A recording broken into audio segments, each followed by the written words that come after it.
and welcome to Africalēnisi, Terence of Africa. This is a story narrated by Grandmama Amele Ekwuamansa. Once upon a time, there was an intelligent man called Publius Terentius Afer, which when translated from Latin to English, it simply means Terence from Africa. The title Publius, meaning public, could be attributed to Lord or Sir in this modern era. Thus, Publius Terentius Afer, when translated, was equivalent to Sir or Lord Terence from Africa. The title Publius was also bestowed onto a person to emphasize their Roman citizenship and perhaps to highlight some of their recognized philanthropic achievements, their contribution to society. Publius also acknowledged their hierarchy in Roman society, their class and their status.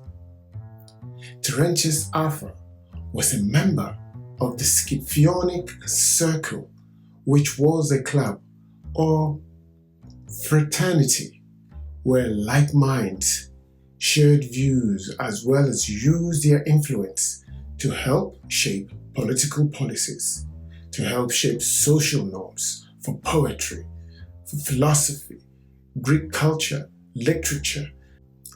On balance, Terentius Afer inherited his name from the Roman senator Terentius Lucanus, who purchased him and brought him to Rome.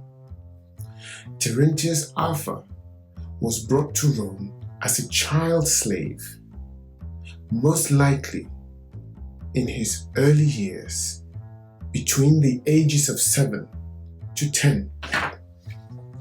By then, this Roman senator Terentius Lucanus. There have been numerous debates as to Terentius Afer's exact date of birth. Grandmama Amele says, on balance, it is likely he might have been born on the African continent in the country now called Tunisia or Mauritania in 195 or 185 BC. Or he may have been born on the European continent, modern-day Greece. Let me be clear, Grandmama Amele says. Very often, Africans know their exact date of birth prior to European invasion because children's parents and grandparents linked children's date of birth to an event on the day the child is or was born. Thus, there has always been a system or a procedure in which the ancestors could trace the birth of an individual to a specific period or time, but constant invasions by invaders, both internally and externally, have perpetually disorganized these basic structures. How are we to know or recollect Terentius Afer's date of birth when the primary source of the information, viz., his mother, cannot be identified at the moment? Should that have been possible, we might have been able to piece together events to pinpoint Terentius Afer's exact date of birth.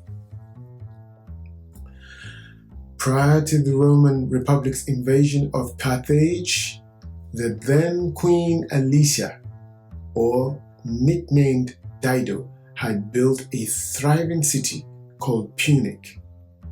But as expected, the Roman Republic destroyed the city in the Third Punic War in 146 BC.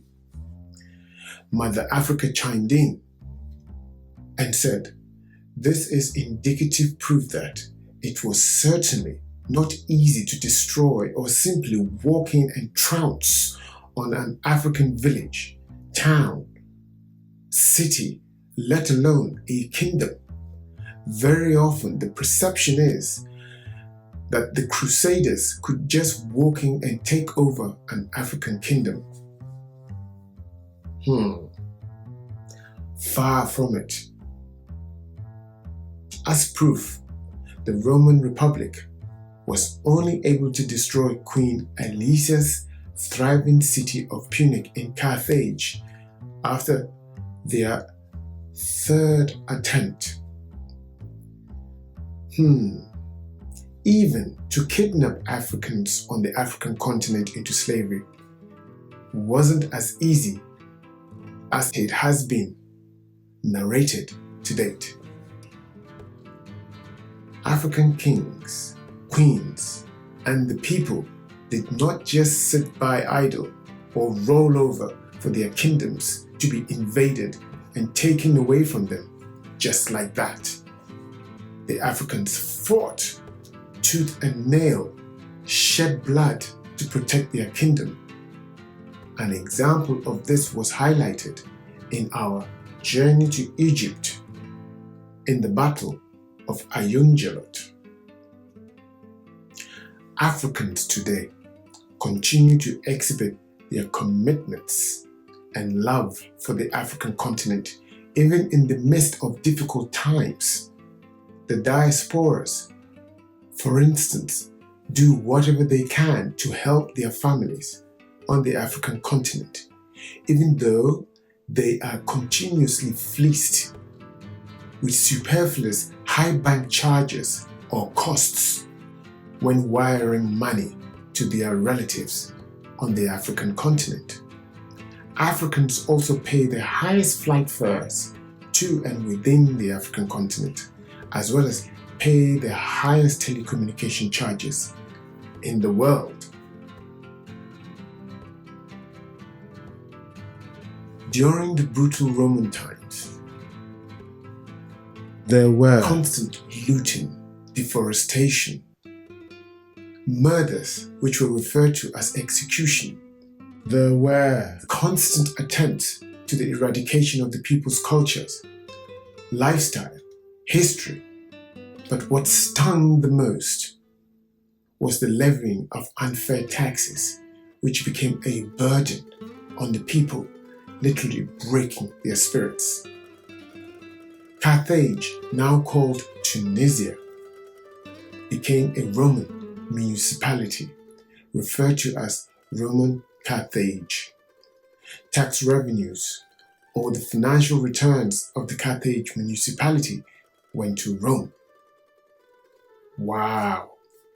The intent was clearly to milk Carthage dry until the suctions came up empty before the occupiers or invaders moved on to the next region or next country, unapologetically leaving behind carnage and devastation, which would take the natives millenniums to reconstruct. This brings me to the end of part 1. Thank you for watching. Until next time, it's bye-bye for now.